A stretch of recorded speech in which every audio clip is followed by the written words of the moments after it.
सभी को मेरी ओर से ओम नमो नारायण।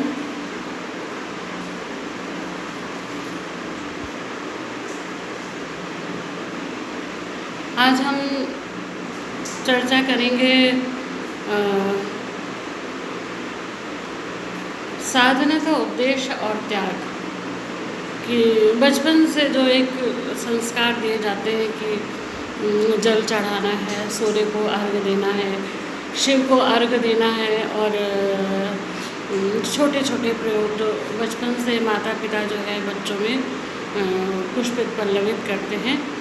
तो फिर धीरे धीरे जिनमें परिपक्व होता है उनमें किसी में नाम जप कोई करता है, कोई जप करता है, उपवास करता है, छोटे छोटे अनुष्ठान करते हैं। कुछ लोग फिर आगे चल के उसको उसी में और बड़े अनुष्ठान करने लगते हैं, प्रतीक मानते हैं, उपासना मानते हैं, गुरु को साक्षी मानकर, किसी प्रतीक को साक्षी मानकर जो भी क्रियाएं हम करते हैं तो उसका उद्देश्य क्या है। वो जो जितने साधन हम प्रयोग कर रहे हैं, जप कर रहे हैं, अभ्यास कर रहे हैं, तप कर रहे हैं, त्याग कर रहे हैं, वो सारे साधनों का उद्देश्य क्या है, क्यों किया जाता है, बचपन से हमें ये सिखाया क्यों जाता है। बिल्कुल हमारे कोई भी अवस्था नहीं होती सीखने की। जन्म से छोटे होते हैं तो ही हमें सिखाया जाता है कि सिर झुकाओ, भगवान के चरणों में प्रणाम करो और राम कहो, कृष्ण कहो। तो ये इसकी आवश्यकता क्या पड़ती है बचपन से, ये क्यों बहुत आवश्यक लोग मानते हैं कि इसको संस्कार से क्यों जोड़ते हैं, आखिर इसका कारण क्या है। तो आज हम चर्चा इसी पर करेंगे कि इसका बहुत मुख्य कारण है आत्मशुद्धि। ये जितने भी कार्यक्रम किए जाते हैं जन्म से लेके बड़े होने तक, परिपक्व होने तक, और फिर वो धीरे धीरे आदत में शुमार हो जाते हैं, उसका कारण क्या है। वो सिर्फ एक आत्मशुद्धि का साधन। आत्मशुद्धि के लिए जो है वो इसका हम प्रयोग करते हैं, क्योंकि जो आत्मशुद्धि के बिना जो है वो आत्मा का दर्शन नहीं होता है। और मुख्य उद्देश्य है आत्मा का दर्शन, भक्ति के लेवल से परा की ओर चले जाना, परा भक्ति में प्रविष्ट हो जाना, यही मुख्य उद्देश्य है। लेकिन ये जो जितने साधन करते हैं, इन साधनों में सर्वश्रेष्ठ क्या है। इन सभी साधनों में सर्वश्रेष्ठ साधन है त्याग। कई बार क्या होता है कि बड़ा जागरूक होकर लोग आते हैं सीखने के लिए, पूछने के लिए, उनमें बहुत उत्सुकता होती है, जिज्ञासु होते हैं बहुत सारे, इच्छुक बहुत सारे होते हैं, और कुछ सारे भक्त भी होते हैं। तो वो आते हैं, लेकिन जब वो देखते हैं त्याग और तपस्या और साधन की, तो वो घबरा जाते हैं कि बहुत कठिन है, हम नहीं कर पाएंगे। तो आज हम इस सब का कारण बताएंगे कि वो कठिन नहीं होता है। वो जो देखने में कठिन लग रहा होता है वो कठिन होता ही नहीं। तो सभी साधनों में श्रेष्ठ है त्याग। क्या होता है कि जब आत्मा जो है वो ये जो साधन हम थोड़े थोड़े करते हैं इनसे पुष्ट होने लगती है। तो जब आत्मा इनसे पुष्ट होने लगती है तो पुष्ट होने पर आत्मा धीरे धीरे स्वयं ही आत्मा त्याग करती है। मनुष्य के तो त्याग करने का कुछ है ही नहीं। आत्मा तो सीधे धीरे धीरे खुद ही चीज़ों से अपने को तटस्थ करने लगती है। जब आत्मा तटस्थ करने लगती है तो मनुष्य खुद ब खुद तटस्थ होने लगता है, उसे कुछ करना नहीं पड़ता है। फिर वो सब चीज़ों से अपने को हटाकर एक बिंदु पर अपना एकाग्र होने लगती है, खुद एकाग्र होती है वो, क्योंकि वो भी मुक्त, उसका भी लक्ष्य है मुक्ति प्राप्त करना, और अपने उस आनंद धाम में जहाँ वो मुक्त होकर विभोर अवस्था में विराजती है, उसका भी वही उद्देश्य है। और जब वो जैसे किसी के काम में हाथ बटाओ तो उसको बहुत अच्छा लगता है, ऐसे ही जब मनुष्य आत्मा का कार्य करता है, आत्मशक्ति के लिए आगे बढ़ता है, तो आत्मा बहुत ही चैतन्य होने लगती है, प्रसन्न होने लगती है, क्योंकि उसकी मुक्ति के लिए ये प्रयोग है। और उससे ये जो देह है, मकान है आत्मा का, मनुष्य का शरीर, ये जो देह है ये आत्मा का मकान है। और मकान के एक एक ईंटें धन्य हो जाती हैं। ये जो देह रूपी मकान की एक एक ईंटें हैं, एक एक रोए हैं, ये धन्य होने लगते हैं कि अब यह मकान अमर हो जाएगा। मिलना तो विभूति में है, लेकिन ये अमर हो जाता है, अमरता की ओर चला जाता है। फिर दोबारा जो है उसे वापस नहीं आना पड़ता, आवागमन के चक्र में बार बार उसे फंसना नहीं पड़ता है। पुनरपि जननम पुनरपि मरणम भज गोविंदम मूढ़मते। क्योंकि आत्मा स्वयं इस बात को महसूस करने लगती है कि मैं बंधी हुई हूँ और उससे मुक्त होने का प्रयास करने लगती है। तो प्राणी खुद ब खुद सब चीज़ों से हटकर खुद एकांत में आने का प्रयास करने लगता है, क्योंकि ये सारी शक्ति आत्मा की शक्ति से होता है। ये जो संसार देख रहे हैं जड़ ठोस, ये नितांत मिथ्या है, बिल्कुल मिथ्या है। लेकिन चूँकि इसके बिना हम आत्मदर्शन नहीं कर सकते, लेकिन आत्मा जानती है कि ये मिथ्या है, इसलिए वो इससे हटकर एक बिंदु पर आने लगती है मुक्ति के टाइम में, और अपने मकान की सफाई में उद्यत हो जाती है। तो ये जितनी सारे साधन हम करते हैं, से मकान की सफाई करते हैं, हृदय की सफाई करते हैं। मैं आपको कभी कभी क्षमा करिएगा, मैं मुँह से कभी कभी मैं निकल जाता है, क्योंकि शुरू से कहने क्या आता है, लेकिन कभी कहीं अहंकार नहीं है। और मुझे हमेशा इस बात का ध्यान रहता है कि अगर अहंकार आएगा तो फिर शिव जो है वो स्थान से हटा देते हैं। इसलिए अहंकार को स्थान नहीं देना है, हमेशा सचेत रहना है।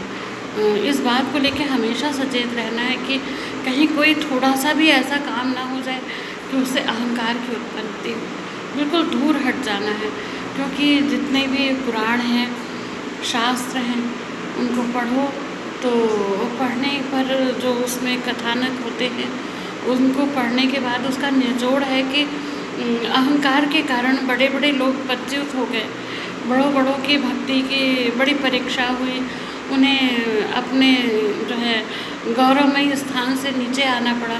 तो इसलिए जो है वो दोनों हाथ जोड़कर विनम्र से अहंकार का प्रवेश ना हो, हमेशा इस प्रयास में रहना और इसमें सचेत रहना पड़ता है। तो कहीं भी अहंकार नहीं, किस बात का अहंकार करें? जब सब त्यागना ही है तो अहंकार किस बात का? जब सब मिथ्या ही है तो अहंकार किस पे करें? जब सब झूठा ही है तो किस पे गौरव बनाएं, गर्व किस पे करें? जब सब कुछ संसार में झूठा है तो फिर अहंकार किस पे कर सकते हैं? ये एक बहुत बड़ा प्रश्न है कि कुछ बचता ही नहीं है अहंकार करने के लिए, तो कुछ बचा ही नहीं है, सबको तो मिट्टी में मिल जाना है। इसलिए जो है वो आत्मा स्वयं इस बात को समझने लगती है कि ये जो जड़ दिख रहा है ये सिर्फ झूठा है। ये जो प्रकृति है ये भी आत्मशक्ति का उदाहरण है, क्योंकि जो परमात्मा की आत्मशक्ति है उससे इस सृष्टि का निर्माण हुआ है। यही श्लोक में दोबारा दोहराती हूँ कि चंद्रमा मनसो जातक शोहो सूर्यो अजायता श्रोत्राद वायुष प्राणश मुखाद अग्निरजायता। परमात्मा की सिर्फ एक इच्छा हुई थी कि एक ऐसी सृष्टि की रचना करो मनुष्य के कल्याण के लिए, जहाँ से मनुष्य का कल्याण हो सके। तो इस उद्देश्य से उसने इसकी रचना की है, और सब छूट जाता है, सब यहीं रह जाता है, कुछ नहीं बचता। सिर्फ एक चीज़ बचती है, आपके शुभ कर्म, आपके जो है वो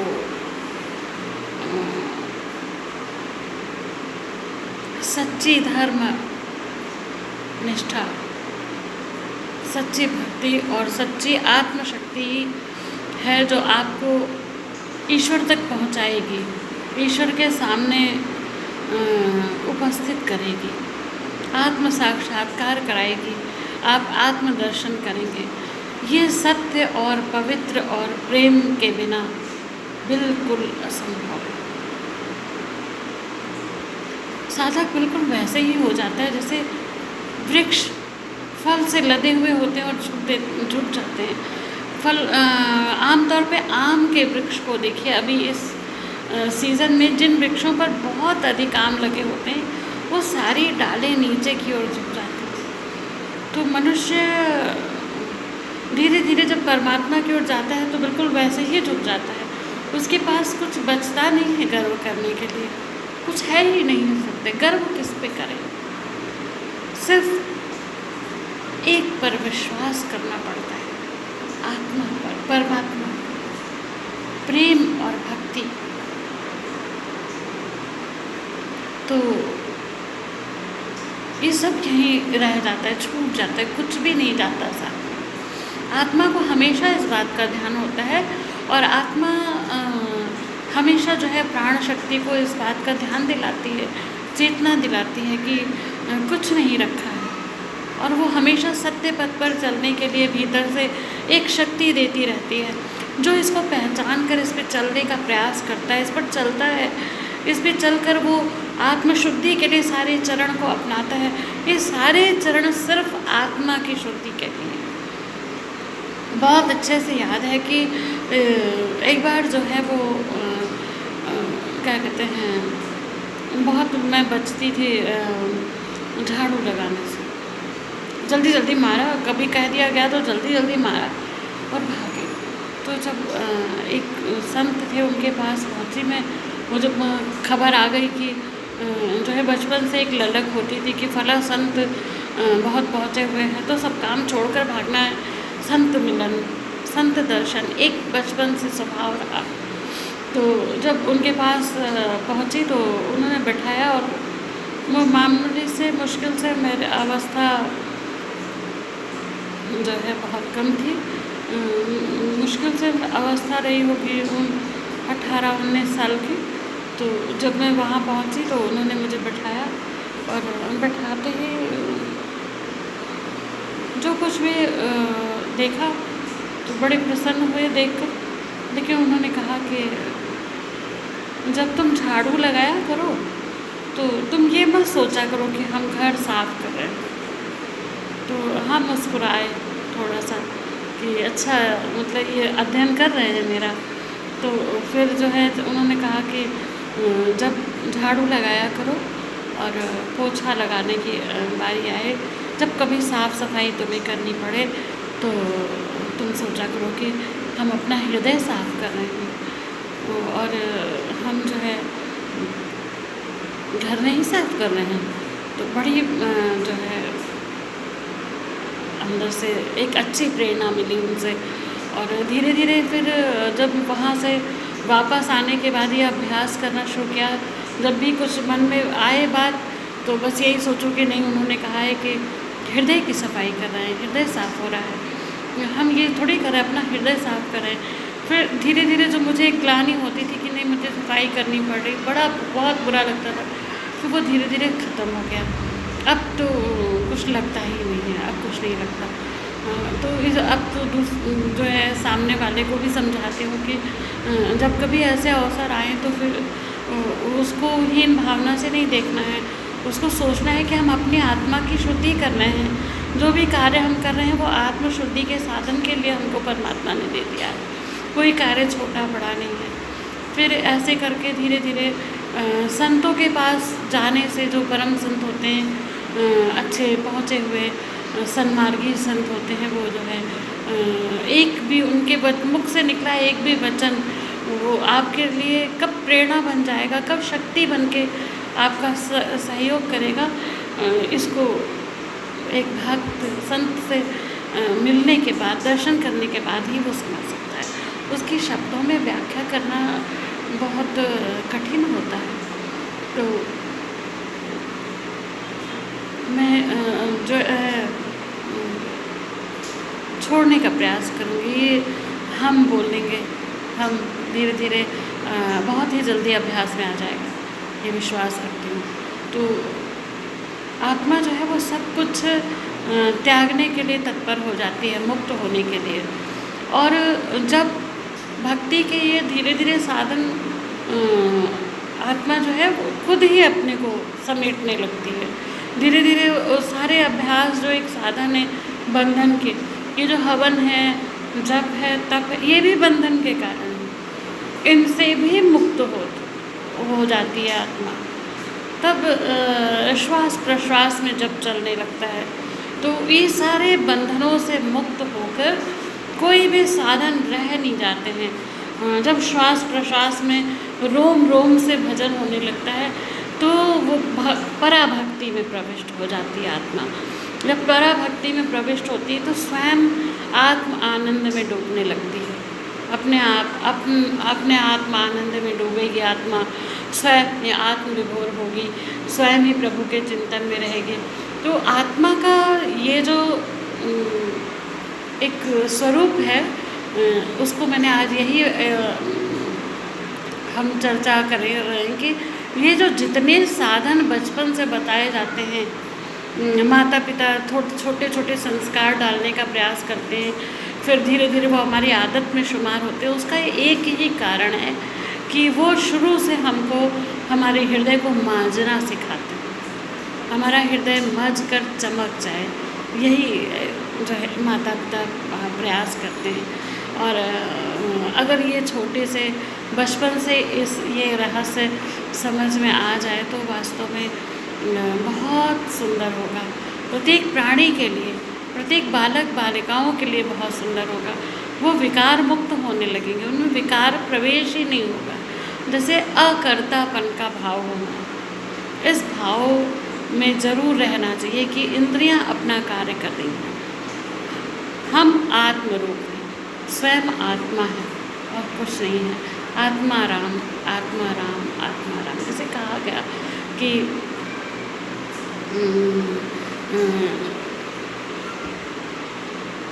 एक राम दशरथ का बेटा, एक राम घट घट में लेटा, एक राम का सकल पसारा। राम राम, किस राम को भजो, किस राम का भजें कि हम मुक्त हो जाए, किस राम को भजें। तो श्रीमद् भागवत पुराण में एक शब्द आया है जो कि भगवान नाम है। भागवत पुराण को स्वाध्याय जब करेंगे तो उसमें एक शब्द आया है आत्मा राम। तो ये आत्मा राम, आत्मा राम, आत्मा राम, आत्मा राम, आत्मा राम, आत्मा राम, आत्मा राम करते करते आत्मा मुक्त होने लगती है। आत्मा राम, आत्मा राम, आत्मा राम, इसी का जो है वो जप करना है 5 मिनट। आत्मा राम, शाम को सोने के पहले आत्मा अपने स्वरूप को पहचानने लगती है, अपने स्वरूप को देखने लगती है, चैतन्य होने लगती है। और प्रेम के बिना भक्ति संभव, प्रेम बहुत, वो आत्मा से प्रेम, परमात्मा से प्रेम, ईश्वर से प्रेम, प्रेम ही इसका बोल जाता है। बहुत उच्च कोटि का प्रेम है, निर्विकार, विशुद्ध प्रेम, कोई लालसा नहीं, कोई लिप्सा नहीं, बिल्कुल ट्रांसपेरेंट। किसी जीव से प्रेम नहीं, आत्मा से प्रेम कर, परमात्मा से प्रेम कर, उस परम आनंद के सागर में विलीन। इन्हीं के साथ मैं अपनी वाणी को विराम देती हूँ। ओम नमो नारायण। मेरा अनुरोध है कि आप इसे शेयर करें, लाइक करें, सब्सक्राइब करें और इन महत्वपूर्ण तथ्यों को जन जन तक पहुँचाने का प्रयास करें। ओम नमो नारायण।